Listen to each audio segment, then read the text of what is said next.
Hello everyone, আমি Tanushree. Days on ক্যামেরার আরেকটা নতুন ব্লগে সবাইকে স্বাগত জানাই। আশা করছি সবাই খুব ভালো আছো, আমরাও খুব ভালো আছি। গতকাল ভিডিওটা যেখানে শেষ করেছিলাম তারপর থেকে আবার শুরু করছি। আবার পুরনো বাড়িতে আমরা চলে এসেছি এখন। আর এই যে দুখানা বেড়াল, এগুলো মাঝে মাঝেই কিন্তু জানলায় বসে থাকে, দেখতে কি সুন্দর না? তো এই যে দরজাটা অনেক দিন ধরেই তোমরা দেখেছো সোফার পেছনটাতে রাখা ছিল, এটাকে এখন ফিক্স করে নেব। যখন এসছি তো ভাবছি কিছু কিছু ক্লিনিং করে দিয়ে যাই। আমি এখানটাতে এইগুলোতে স্প্রে মেরে রাখলাম, দেখো কত তেল কাজটা ভেতরে, ভেতরটাতে বোঝা যায় না, উপর উপর দিয়ে ক্লিন হয়, করা হয় মাঝে সাঝে, কিন্তু অনেকদিন ক্লিন হয়নি বলে এরকম তেল কাজটা। তো এগুলোতে সব স্প্রে মেরে রেখেছি, এবার সব তেল কাজটাগুলো বেরিয়ে গেলে তারপর একবার পুছে দেবো। ঘরটাতে পুরো নোংরা হয়েছিল, ভ্যাকিউম ক্লিন করা হলো, ফার্স্ট লেবার ক্লিনিং। এখানে রয়েছে হিয়া।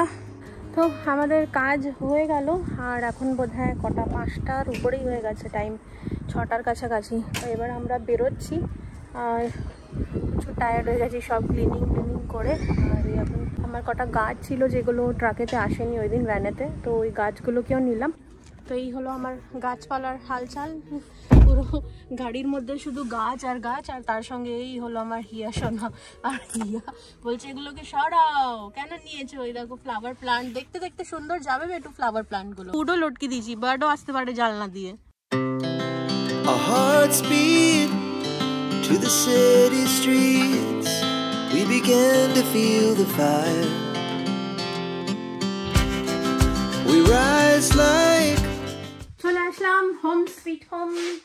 আমাদের নতুন বাড়ি, ঘরগুলো পুরো ছড়ানো ছিটানো রয়েছে, আস্তে আস্তে করে গোছাবো। আজকে ট্রিপটাও প্রচণ্ড মানে টায়ার্ডনেসওয়ালা ছিল, কারণ ওখানে যাওয়া সকালবেলা উঠে তারপরে সব ঘর ক্লিন করা আবার আসা, তাই জন্য প্রচুর ক্লান্ত হয়ে গেছি।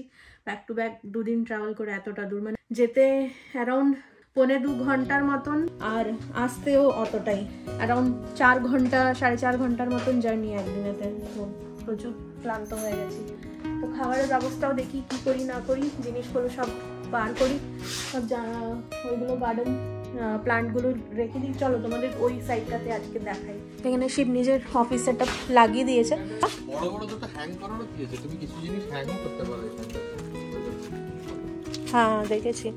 তো এটা হলো সাইড প্যাসেজ ওয়েটা, আর এই সাইডটাতে গিয়ে বাইরের দরজাটা। ওটা আবার খুলতে হবে তো? খুলে যাবে, লক করে হচ্ছে। এটা খুব ভালো দিয়েছে, এটা মানে পুরো সেপারেট। এটা ইটটা লাগাও, এটা ভালো লেগেছে তোমার? তো এইটা হলো তোমার প্যাসেজ ওয়েটা, আর এই হলো আমাদের, হ্যাঁ আমার এই জায়গাটা জানি না কেন ঠান্ডা লাগছে। আর এই হলো আমাদের পুরো গাছপালার, দেখি আস্তে আস্তে করে সব বার করবে, কেননা অনেক কটা জিনিস, দেখি কটা কি বাঁচে, আস্তে আস্তে করে বার করি। কালকে তো শিফট হয়েছিলাম, তাই কালকেই আসার সাথে ইমিডিয়েটলি ফ্রিজটা তো চালু করতে পারবো না, তাই ছেড়ে দিয়েছিলাম। আর আজ তো সারাদিনই বাইরে ছিলাম, মোটামুটি 24 ঘন্টার উপরে হয়ে গেছে, ফ্রিজটা এখন সেটেল হয়ে গেছে। আজ এটাকে চালু করব, তাই একটু পুছে নিচ্ছি। আর প্যাকিংয়ের সময় না এর মধ্যে ব্রাউন টেপ দিয়ে চিপকেছিলাম যাতে না নড়ে আর কি, কিন্তু দেখছি দাগ হয়ে গেছে। তো এটাকে ভেজা কাপড় দিয়ে পুছে নেব পরে। আজকে এটাকে চালু করে দিয়ে যা গ্রসারি এনেছি ওইগুলোকে ঢুকিয়ে রাখতে হবে, কারণ ওয়েদারটা গরমই আছে, মোটামুটি জিনিসগুলো খারাপ হয়ে যেতে পারে।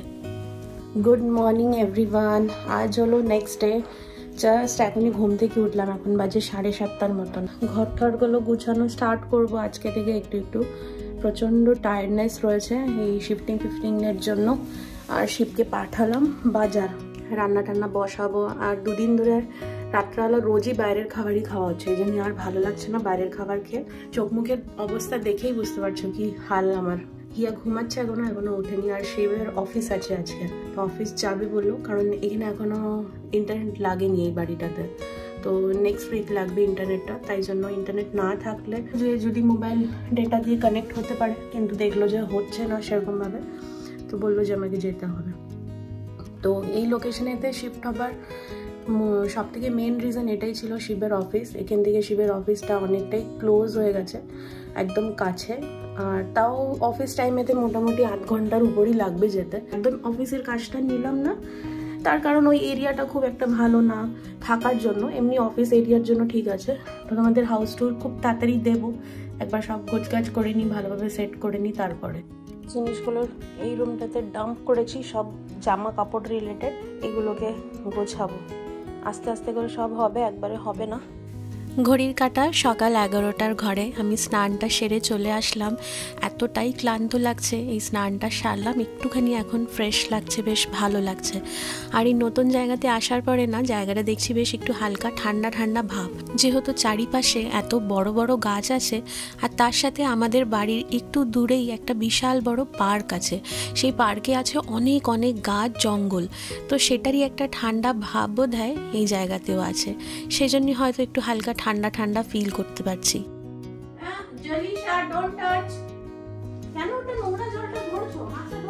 জানলাটা হওয়াতে আমার প্রচুর সুবিধা হয়েছে, এখান থেকে দেখতে পাচ্ছি বাগানে হিয়া কি কি করছে। এত কিউরিসিটি, যেহেতু নতুন বাড়ি, এদিক ওদিক হাত দিচ্ছে। আর যেহেতু ওর স্কিনটা একটু সেন্সিটিভ, তাই ওকে বারণ করলাম এদিক ওদিক হাত দিস না, কোন জিনিসের রিয়াকশন হয়ে যায় বলা তো যায় না। সব থেকে আগে কিচেনটাই সেট করে নেব, রোজ রোজ বাইরে খাবার আর ভালো লাগছে না। রান্নাঘরটা সেট হয়ে গেলে প্রপারলি রান্নাটা করতে পারবো। অনেক বড় ফ্লাইট যাচ্ছে। হ্যাঁ, অনেক বড়। কত বড় ছিল মামা? বড় ফ্লাইট। হ্যাঁ, এর থেকে বড়। এই বাড়িতে আমাদের ডিশ ওয়াশার দিয়েছে, দেখি আজ বিকেলের দিকে বেরিয়ে ডিশ ওয়াশারের ক্যাপসুলগুলো নিয়ে আসতে হবে। এখন আপাতত এর মধ্যে কাটছি, জোগাড় নেই সব।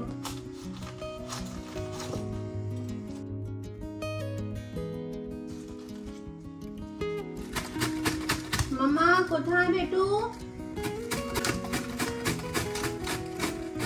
এখানে বাঁধাকপি কেটে রাখলাম, এখানে আলু, টমেটো, আর এখানে আমি ডালটা বসিয়েছি। তো ডালের জন্য ফোড়ন ওই করছি, মোটামুটি কাজের মতন করে নিয়েছি।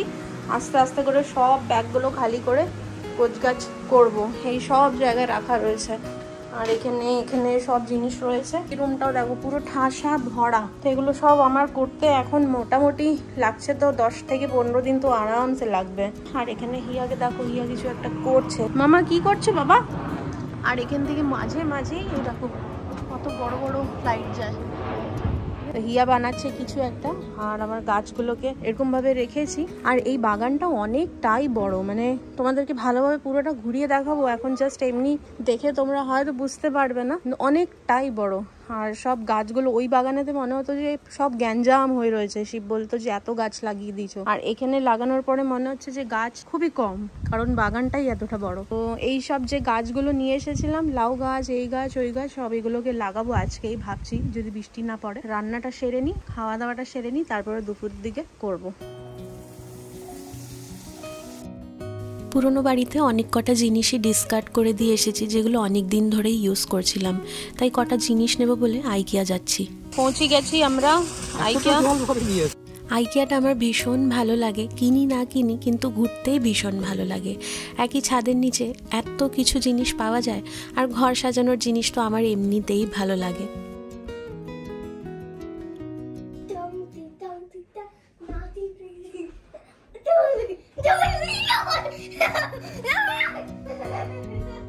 এটা কি ডান্স মাম্মা? কি ডান্স এটা? সন্ধেবেলার এই টাইমটা মোটামুটি আমাদের ফ্যামিলি টাইম থাকে। তো প্রত্যেক দিনই আমরা কিছু না কিছু এরকম ধরনের টাইম স্পেন্ড করি। হিয়া এক এক রকমের জিনিস করে করে দেখায়। Good morning everyone. আজ হলো পরের দিন, সকাল থেকে আবার ভিডিওটা শুরু করলাম। এই যে কালো বেড়ালটা দেখছো, এটা হলো আমাদের পাশের বাড়ি জনদের বেড়াল। আর আমাদের এই বাগানটার মধ্যে একটা ছোট্ট পন্ড আছে, ওর মধ্যে অনেক কটা ব্যাঙ আছে। তো সেই ব্যাঙ খোঁজার জন্য এই বেড়ালটা মাঝে মাঝেই আমাদের বাগানে আসে। দেখছো কি কাণ্ড। গতকাল আইকিয়া গেছিলাম, ওখান থেকে এই কটা জিনিস নিয়ে এসেছি। আসলে কিচেনটা গোছগাছ করার আগে এই কিচেন লাইনারগুলো আমার নেবার ছিল, এই জন্যই আরও আইকিয়াটাই গেছিলাম। এই লাইনার্সগুলো না আগে থেকে ড্রয়ারে পেতে দিলে পরে কিচেনটা সুবিধা হবে গুছাতেও। আর এই লাইনার্সগুলো আমি অলওয়েজ পেতে নিই, যাতে কোনো রকমের কোনো দাগ না হয়ে যায়। এখানে সব জায়গাতেই ম্যাক্সিমাম কিচেনগুলো হোয়াইট কালারেরই থাকে, তাই জন্য বাসনপত্র রাখার সময় না অনেক সময় দাগ লেগে যেতে পারে, ঘষা লেগে। তাই এই কিচেন লাইনারগুলো পেতে নিলে এইসব মানে দাগ লাগার টেনশনটা থাকে না আর কি। আর যেহেতু ভাড়া বাড়ি, একটুও যদি দাগ লেগে যায় বাড়ি ছাড়ার সময় ওরা আমাদের ডিপোজিট থেকে একটা মোটা টাকা কেটে নেবে, তাই জন্য আরও কনসিয়াস থাকতে হয়। তাই জন্য আরও তাড়াহুড়ো করে কালকে গেলাম আইকিয়া এই কিচেন লাইনারগুলো নেবার জন্য। একবার কিচেনটা গুছিয়ে নিলে না আবার সেই সব জিনিস বার করে কিচেন লাইনার পাতা ভীষণ একটা ঝামেলার কাজ হয়ে যায়। তাই ভাবলাম একটু একটা দিন ওয়েট করে নিয়ে লাইনারগুলো কিনে নিয়ে আসি, তারপরে একবারে কিচেনটাকে গোছাবো। মাপ নিয়ে কেটে এখন এগুলোকে গুছিয়ে দেব। আর এগুলো না পরিষ্কার করতেও ভীষণ সুবিধা হয়। যখনই মনে হয় একটু নোংরা, সব বাসনগুলো বার করে এটাকে ভালোভাবে ধুয়ে শুকিয়ে আবার পেতে দিলেই বাস পরিষ্কার হয়ে যায়। তখন এই ড্রয়ারগুলো আলাদা করে ঘষতে মাজতে হয় না। আর যেহেতু এখানে সব জিনিসই কাঠেরই বানানো, খুব একটা বেশি জল জিনিসও ইউজ করা যাবে না, নাহলে কাঠগুলো খারাপ হয়ে যেতে পারে।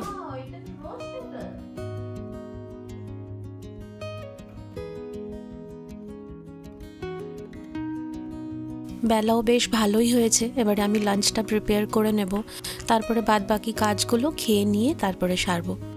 শিব তো গেছে অফিস, ও বিকেলবেলার দিকে আসবে। সারাদিন টুকটুক টুকটুক করে যতটা পারবো আজকে গোছগাছগুলো আরও করে নেব। রান্নাঘরটা অনেকটাই ক্লিয়ার করলাম, কিন্তু স্টিল এখনও অনেক কটা আছে। এইটা আছে খালি করার, তারপরে এইটা আছে, আর এইটাও আছে। এর মধ্যে কটা জিনিস এর মধ্যে সব রয়েছে, আর এগুলোকে খালি করব। আর তার সঙ্গে এই জায়গাটাকে একটুখানি ক্লিন করে ঠিকঠাক করতে হবে। দুপুরের লাঞ্চটা সেরে নিয়েছি। রান্নাঘরের কাজ আজ আর হাত দিতে ইচ্ছে করছে না, অনেকটাই গুছিয়েছি। তাই ভাবলাম আজ এখন এই দিকের কাজগুলো সারি। ঘর সাজানোর যে জিনিসগুলো এগুলো আস্তে আস্তে করে আনপ্যাক করছি। আর তার সাথে একটু আগেই এই ম্যাট্রেসটা দিয়ে গেল। বেডটা তো ইনবিল্ট, মানে এই বাড়ির সাথে অ্যাটাচই রয়েছে। তো এই একটা ম্যাট্রেস অর্ডার করেছিলাম হিয়ার বেডরুমের জন্য, আর শিবও বাড়ি চলে এসেছে। তো এই ম্যাট্রেসটাকে এখন এর মধ্যে সেট করে নেব। একদম চ্যাপটা হয়ে আসে, আর যেই একটুখানি খুলে দেবো বাস ফুলে একদম বড় সড়ো ম্যাট্রেস হয়ে যায়।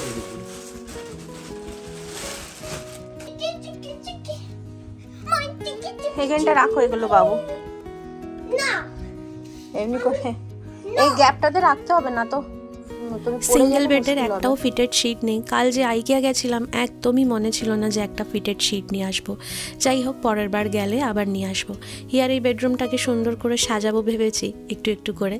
তো চলো আজ ভিডিওটা তাহলে এই অবধি রাখলাম। আবার দেখা হবে একটা নতুন ভিডিওতে। ততক্ষণ ভালো থেকো, সবাইকে ভালো রেখো।